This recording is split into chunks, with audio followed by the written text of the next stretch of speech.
Ẹ káàsán gbogbo ọmọ káòjìrì. Ẹ kú ọjọ́ ìsinmi ẹ̀ní. Ẹ dẹ̀ kú bí ojú ọjọ́ òní ṣe rí.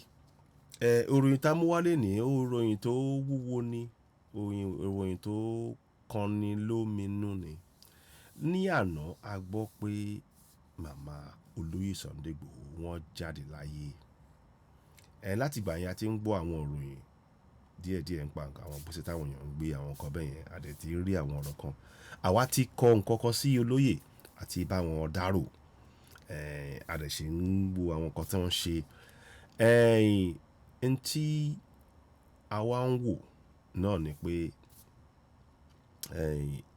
aláti ṣe nǹkan pàtàkì kan. A fẹ́ kí gbogbo wa ká rántí màmá rere, màmá tí wọ́n fún wa ní ẹ̀bùn wọ́n fún wa ní ẹ̀bùn Oloye Sunday Igboho. Ẹ̀bùn ńlá, ẹ̀bùn tí ó dúró ti gbogbo ọmọ káàrọ̀ oòjíire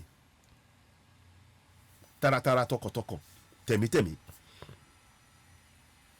A dúpẹ́ lọ́wọ́ màmá wa fún bí wọ́n ṣe fún wa ní ẹ̀bùn Oloye Sunday Igboho. Pẹ̀lú ìwà tí wọ́n tán kọ́ olóyè, ìwà ọmọlúwàbí, pé tí ọmọlàkejì ò bá ní ìfọ̀kànbalẹ̀, àwọn náà ò ní ìfọ̀kànbalẹ̀, pé gbogbo wa wọ́n rí wọn gẹ́gẹ́ bí ọmọ ìyá, wọ́n rí wa gẹ́gẹ́ bí ọmọ ìyá. Ìwà tí màmá tí wọ́n kọ́ olóyè nìyí. A dúpẹ́ lọ́wọ́ màmá fún gbogbo ohun tí wọ́n ṣe láti fi tọ́ olóyè di àgbà tí wọ́n dẹ̀ ń gbé ìgbésẹ̀ ọmọlúwàbí, ìgbésẹ̀ ọmọ káàrọ̀ oòjíire, tí wọ́n fi ọ̀rọ̀ ìdáàbòbò fún gbogbo ọmọ káàrọ̀ oòjíire tán fi jẹ́ àtẹ́lẹ̀ ọkàn wọn. Ó tọwọ́ àwọn màmá wa late Mrs. àwọn tí wọ́n ti jáde láyé, Mrs. Adeyemo Igboho. Ọwọ́ wọn ni gbogbo ìwà rere tí olóyè hù, ọwọ́ wọn ló ti wá. Torí náà ẹ jẹ́ kí a fi àsìkò yìí ká dúpẹ́ lọ́wọ́ màmá wa. Ẹ ṣeun, ẹ ti jáde láyé. Ìròyìn nípa yín kò ní parẹ́, kò tí ẹ lè parẹ́ ni, torí pé kí ni olóyè tẹ́ fún wa. Ìdúró tí wọ́n dúró fún gbogbo ọmọ káàrọ̀ oòjíire, wọ́n dúró bí ìdúró akíkanjú ọkùnrin tẹ́ fi kọ́ wọn. Màmá ẹ ṣeun o,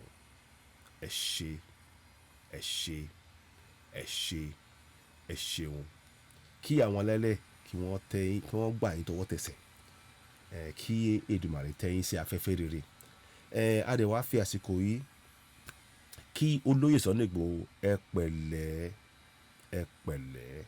ọjọ́ á jìnnà síra. Láṣẹ Èdùmàrè, gbogbo ntẹ́ bá dáwọ́lé orí yóò máa yọrí sí rere náà ni. Ọlọ́run á dẹ̀ fún yín ní okun àti agbára láti lè fi tẹ̀síwájú pẹ̀lú gbogbo ohun tí ẹ fẹ́ dáwọ́lé. Gbogbo wa, mo dẹ̀ mọ̀ pé àwọn màmá wọ́n ṣe jáde láyé ńsìn, wọ́n máa wò yín pẹ̀lú inú ayọ̀ náà máa fi máa wò yín. Màá fẹ́ kí ẹ rántí yẹn nínú ìgbà tí gbogbo bí màá ṣe jáde, bó bá ń wọ̀ yín ní ara gidi gan ni, kí ẹ rántí pé màmá, ìfẹ́ tán ní fún yín kò sí ìfẹ́ bí ìyá sí ọmọ, kò sí ìfẹ́ náà. Màá fẹ́ kẹ́ dìyẹn mú olóyè, kò sí ìfẹ́ náà láàrin màmá àti ọmọ. Kò sí. Bọ́n ṣe ń wò yín látòkè ọ̀run wò yín, wọ́n ń wò yín pẹ̀lú ìdùnnú àti ayọ̀ ni. Olóyè, mo fẹ́ kí ẹ mọ̀ yẹn. N ta fẹ́ wá ṣe ń sìn, a fẹ́ wá ṣe ìṣẹ́jú kan ìrántí fún màmá wa. Mo fẹ́ ká rántí màmá wa. Tá bá ti wá gba òmìnira wa, ó máa ní àwọn kọ̀ọ̀kan tá a máa láti ṣe. Ẹ má yà ká tí mẹ́nu bà yẹn sìn, àmọ́ a gbọ́dọ̀ máa rántí àwọn màmá wa. Màá fẹ́ ká gbìyànjú ká máa rántí àwọn màmá wa lọ́dọọdún. mo dẹ̀ mọ̀ pé àwọn tó kù náà àwọn ẹlẹgbẹ́ mi náà tó ti sọ̀rọ̀ náà wọ́n á ti ó máa ní àwọn kọ̀ọ̀kan tó ń ṣe. Lánàá mi ò lè darapọ̀ mọ́ wọn torí mi tètè gbọ́ kíní àfìgbà tí mo dẹ̀ wá ń ta mi ò sí nílé. Àmọ́ síbẹ̀ gbogbo wa náà gbogbo wa lájọ dárò lórí ọ̀rọ̀ pé màmá jáde láyé. Alẹ́ kan sí àkí màmá ẹ ṣeun ẹ ṣeun ẹ ṣeun kí Èdùmàrè tẹ́ yín sí afẹ́fẹ́ rere. Ẹ jẹ́ ká dúró ìṣẹ́jú kan ká ṣe ìṣẹ́jú kan rántí fún màmá wa ẹ ṣeun. Kí n bọ́ fìlà ẹ ṣeun.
tó ẹ ṣeun ẹ ṣeun o ẹ ṣeun ẹ ṣeun lọ́pọ̀lọpọ̀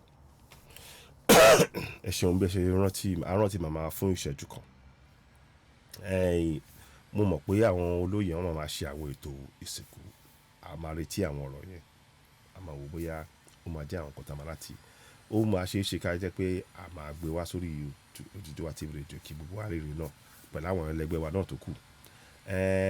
Láìpẹ́ àti máa jáde láti wọ́n á sọ àwọn nǹkan gbọ́dọ̀ nǹkan àbí méjì lórí ọ̀rọ̀ náà gbogbo wa náà ẹ̀yin náà ẹ lè fi àwọn ọ̀rọ̀ kan àbí méjì fi kún ọ̀rọ̀ tí a gbé kalẹ̀ yìí. Lẹ́ẹ̀kan sí ó ṣe pàtàkì ká rántí àwọn màmá wa a dẹ̀ dúpẹ́ lọ́wọ́ wọn nítorí ẹ̀bùn tí wọ́n fún wa ẹ̀bùn tó jẹ́ ní àpẹẹrẹ tó jẹ́ Olóyè Sunday Igboho torí ẹ̀bùn yẹn òun ló dúró ti ẹ̀bùn wọn yẹn ló dúró ti gbogbo ọmọ káàró jẹ pátápátá a dẹ̀ bá wọn